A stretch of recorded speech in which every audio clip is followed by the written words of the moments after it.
Ini semua zat-zat yang membuat kita merusak pelan-pelan. Tetapi kita nggak rasa karena apa? Ya semuanya adanya itu. Mereka membuat suatu lembaga di bawahnya untuk mengatur regulasi dunia. Nah ini sistemnya mereka. Dia ingin membangun New World Order, kerajaan iblis di bumi.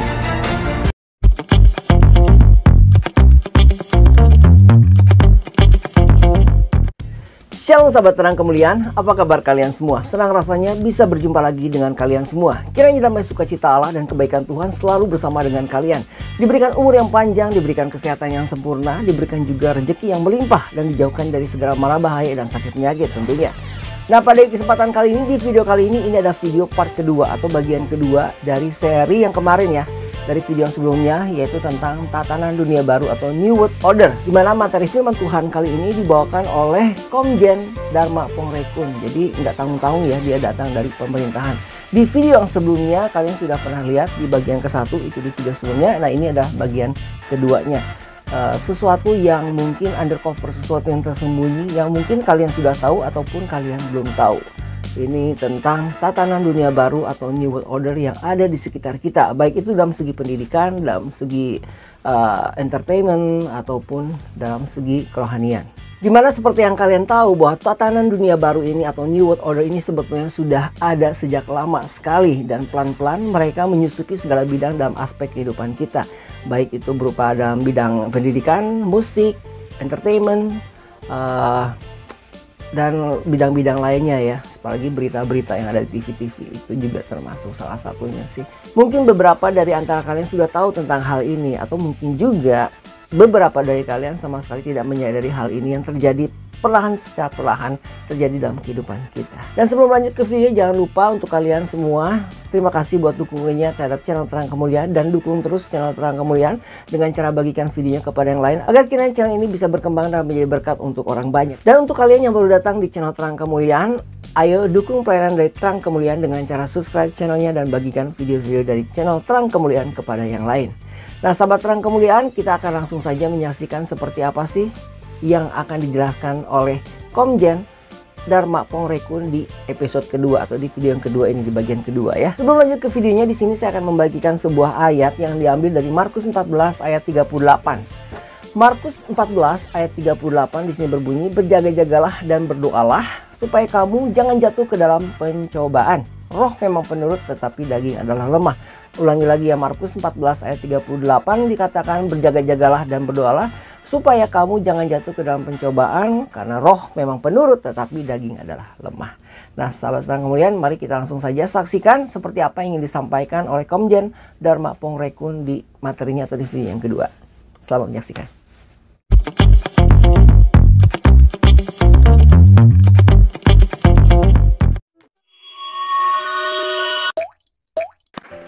Kenapa pesan ini saya sampaikan? Karena apa? Menjelang kedatangannya kedua kali, gambar Allah di dalam diri kita dirusak. Sedang dirusak, bahkan sudah banyak yang rusak. Caranya bagaimana? Mari kita lihat. Kenapa kita harus mempertahankan gambar Allah?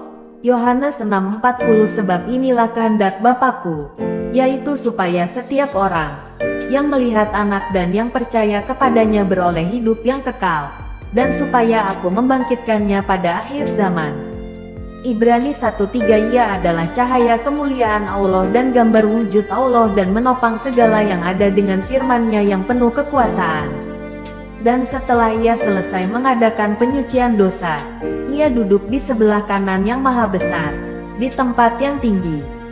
Jadi kalau kita sudah dikuduskan, sudah disucikan dosa kita oleh pengorbanan Yesus di atas kayu salib untuk menggantikan kita yang harus tergantung di sana, maka kita jangan menyia-nyiakan special treatment dari Tuhan, dipisahkan untuk Tuhan, separated unto God. Kita adalah orang-orang kudus. Ketika kita mengaku Yesus adalah Tuhan, Dia yang telah dibangkitkan dari orang mati, antara orang mati, kita mengaku dengan mulut kita, maka kita diselamatkan. Dimanapun kita berada, kita diselamatkan. Ini iman. Karena apa? Kenapa kita disebut orang-orang beriman? Karena kita hidup.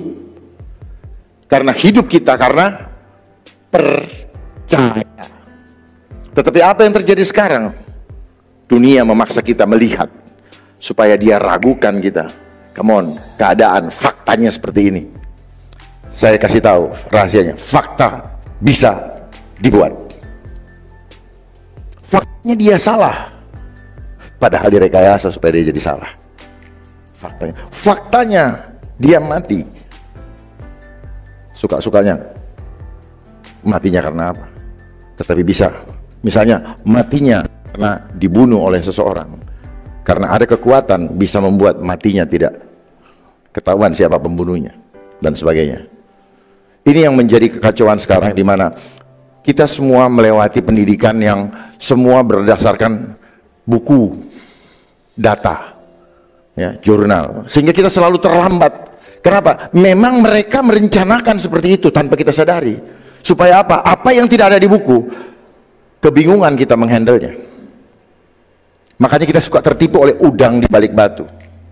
Kalau belum, apalagi dengan orang yang belum pernah kita kenal. Kita ketemu, dia datang dengan begitu manis dan kita nggak tahu isi hatinya. Kita hanya lihat sikap tampangnya. Makanya banyak lelaki misalnya mau pacaran, dia sewa mobil dulu, dia datang, dia kasih lihat ke orang tuanya, akhirnya jatuh cinta karena apa? Mobilnya bagus. Tapi dia nggak tahu hatinya. Nah, dunia pun begitu. Dibuka yang terlihat oleh mata, buku dibaca, dan sebenarnya kita yang dibodoh-bodohin. Kenapa saya bilang? Puji Tuhan, saya dibukakan sama Tuhan, saya bagikan ke Bapak Ibu. Karena apa? Apa yang ada di data, apa yang ada di buku, itu adalah masa lalu. Masa lalu, bukan masa depan. Kita menghadirkan masa depan untuk masa kini. Tetapi mereka mau menggiring kita. Dia mau mengerjakan sesuatu di depan, tetapi kita disuruh melihat referensi yang ini. Makanya kita selalu terlambat. Ya, kok begini? Kok begini? Padahal sebenarnya sudah diingatkan, nanti begini. Karena kita tidak terbiasa, kita tidak bisa melihat apa yang tidak kelihatan. Karena kita tidak pernah diajar untuk mengenal diri kita, bahwa diri kita berasal dari yang tidak kelihatan. Dan dunia ini dikendalikan oleh yang tidak kelihatan.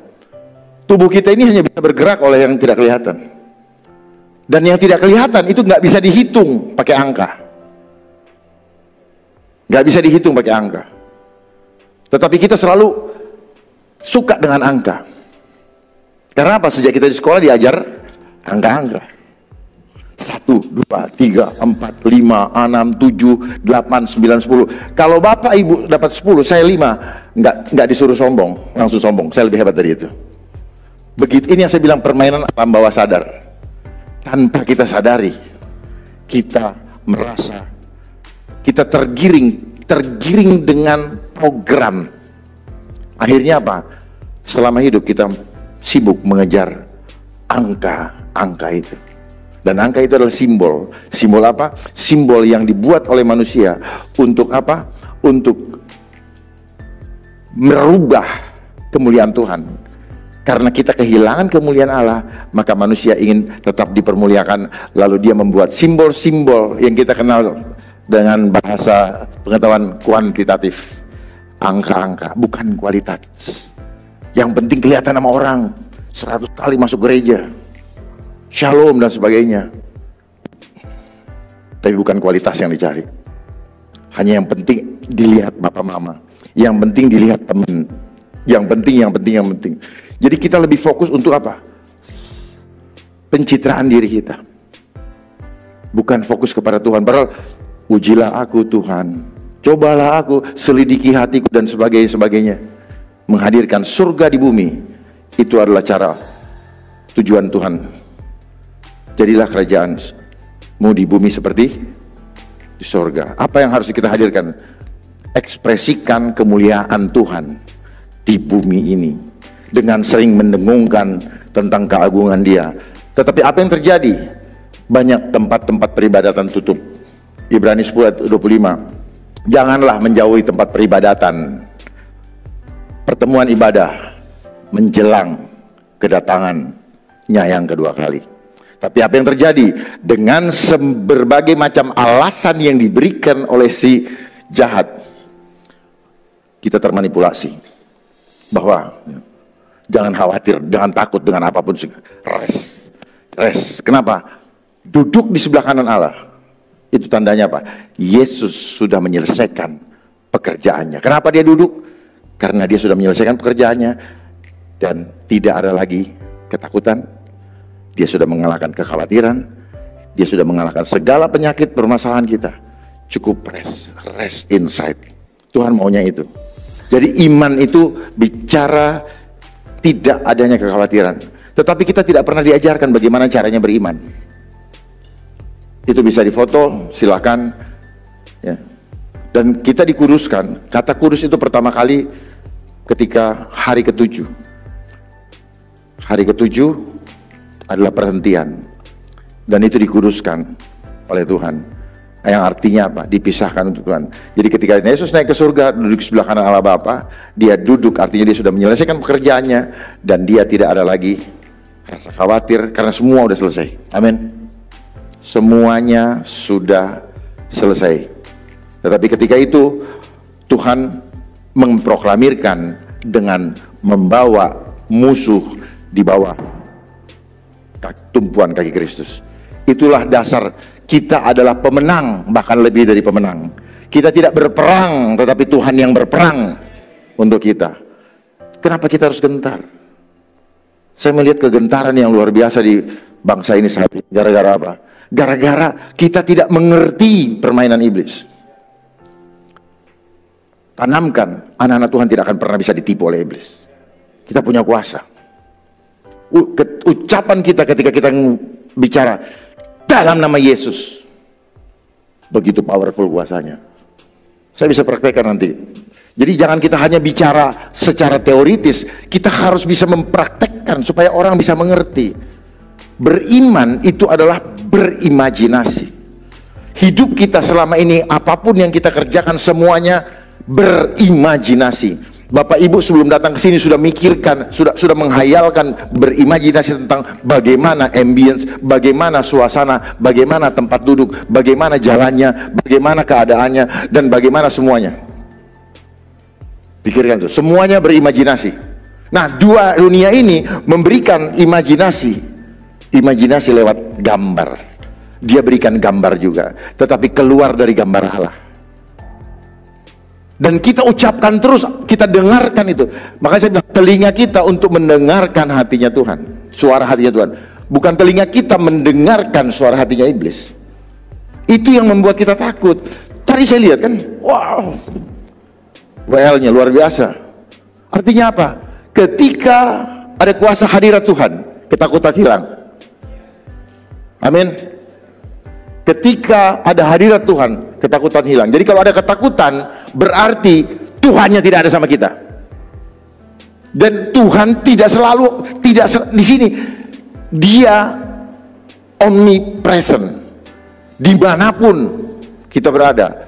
Kalau kita sudah terima Yesus, mengaku dengan mulut kita bahwa Tuhan Yesus adalah Tuhan dan Juru Selamat, Dia yang telah bangkit dari antara orang mati, maka saat itu juga kita diselamatkan. Itulah iman.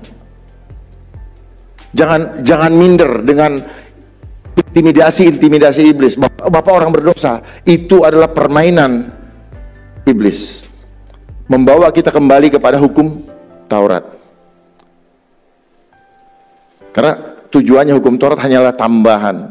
Di mana ada hukum Taurat, di situ banyak pelanggaran. Kalau pelanggaran banyak, tetapi di mana ada banyak pelanggaran, di situ kasih karunia akan semakin melimpah. Amin. Tepuk tangan untuk Tuhan Yesus. Jadi kita semua diselamatkan. Lalu apa yang kita harus takutkan? Soal kematian itu hanya merubah dari tubuh fisik menjadi tubuh kemuliaan. Roh kita.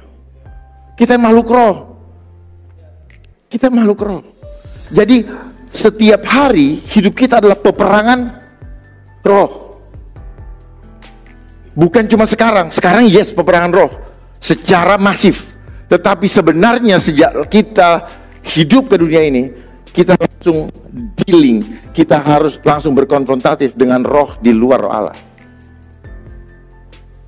Kita berperang dengan itu setiap saat, setiap hari. Makanya nafas kita, setiap kita nafas, kita harus perkatakan firman Tuhan. Terima kasih Tuhan, terima kasih Tuhan, terima kasih Tuhan. Nah sekarang nafas hidup kita, ciri-ciri orang hidup gimana? Nah, hidungnya terlihat bolong. Mana hidungnya yang bolong? Nah, ibu bolong. Orang mati yang hidungnya ditaruh kapas. Tetapi sekarang kita diberikan kehidupan oleh Tuhan, lalu kita sendiri yang mematikan. Kenapa?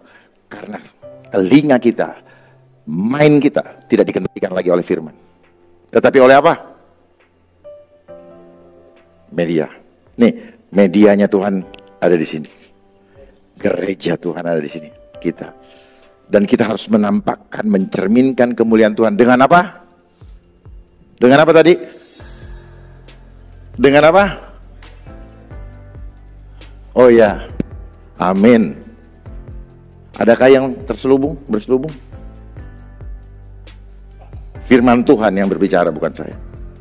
Saya nggak takut untuk menyampaikan itu karena firman Tuhan. Jadi inilah tipu muslihat iblis. Dan ketika kita mau mencerminkan kemuliaan Tuhan, matanya tidak gentar. Tidak ada satupun yang dapat menggoyangkan iman kita. Tidak ada satupun juga. Siapapun, apapun, dimanapun, sampai kapanpun, tidak akan ada yang bisa menggoncangkan iman kita. Karena Yesus Kristus berkuasa. Saya bagikan, setiap saya memperkatakan Yesus, langsung dia dengar. Karena di dalam tubuh kita, saya nanti bukakan, ada connecting dengan Tuhan. Makanya di dalam tubuh kita itu ada Tuhan taruh GPS-nya, signal. Makanya Bapak Ibu suka merinding kalau mendengarkan itu. Itu signal. Saya kasih tahu. Masuk ke ruangan yang tidak nyaman, tidak enak juga, itu signal.